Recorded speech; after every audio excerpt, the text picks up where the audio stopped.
Hi guys, welcome back to my channel. ಇನ್ನು ಯಾರೆಲ್ಲ ನನ್ನ ಚಾನಲ್ಗೆ ಸಬ್ಸ್ಕ್ರೈಬ್ ಆಗಿಲ್ಲ, ಈಗ ಸಬ್ಸ್ಕ್ರೈಬ್ ಆಗಿ. ಇವತ್ತಿನ ರೆಸಿಪಿ ಚಿತ್ರಾನ್ನ.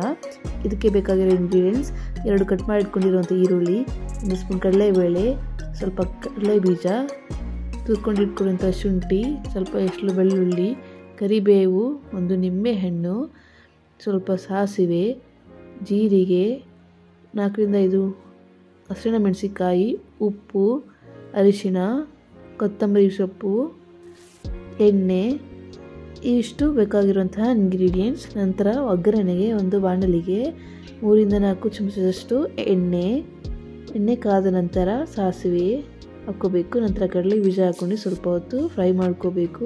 ನಂತರ ಜೀರಿಗೆ, ಕಡಲೆಬೇಳೆ, ಬೆಳ್ಳುಳ್ಳಿ, ಹಸಿರು ಮೆಣಸಿನಕಾಯಿ, ಕರಿಬೇವು, ಈರುಳ್ಳಿ ಇವಿಷ್ಟನ್ನು ಸೇರಿಸ್ಕೊಂಡು ಚೆನ್ನಾಗಿ ಫ್ರೈ ಮಾಡ್ಕೋಬೇಕು. ನಂತರ ತುರಿದಿಟ್ಕೊಂಡಿರುವಂಥ ಶುಂಠಿಯನ್ನು ಆ್ಯಡ್ ಮಾಡಿಕೊಂಡು ಅದನ್ನು ಸ್ವಲ್ಪ ಹೊತ್ತು ಫ್ರೈ ಮಾಡ್ಕೋಬೇಕು. ಒಗ್ಗರಣೆ ಬೆಂದ ನಂತರ ಅರಿಶಿಣ ಪುಡಿ ಅಥವಾ ತುಪ್ಪದ ಹುಡಿಯನ್ನು ಒಗ್ಗರಣೆಗೆ ಸೇರಿಸ್ಕೊಂಡು ಅದನ್ನು ಸಹ ಚೆನ್ನಾಗಿ ಫ್ರೈ ಮಾಡ್ಕೋಬೇಕು. ನಂತರ ಬೇಯಿಸಿ ಇಟ್ಕೊಂಡಿರುವಂತಹ ಅನ್ನನ ಗೊಜ್ಜಿಗೆ ಎಷ್ಟು ಅವಶ್ಯಕತೆ ಇದೆ ಅಷ್ಟು ತಕ್ಕಂತೆ ಹಾಕ್ಕೊಂಡು ಅನ್ನವನ್ನು ಮಿಕ್ಸ್ ಮಾಡ್ಕೋಬೇಕು. ನಂತರ ನಿಂಬೆ ಹುಳಿಯನ್ನು ಹಿಂಡ್ಕೋಬೇಕು. ಕೊತ್ತಂಬರಿ ಸೊಪ್ಪು, ರುಚಿಗೆ ತಕ್ಕಷ್ಟು ಉಪ್ಪು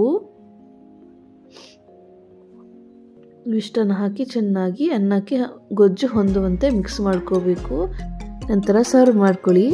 ನಿಮಗೆ ನನ್ನ ರೆಸಿಪಿ ಇಷ್ಟ ಆದಲ್ಲಿ please like, share and subscribe my channel and support. Thank you guys. Thank you for watching.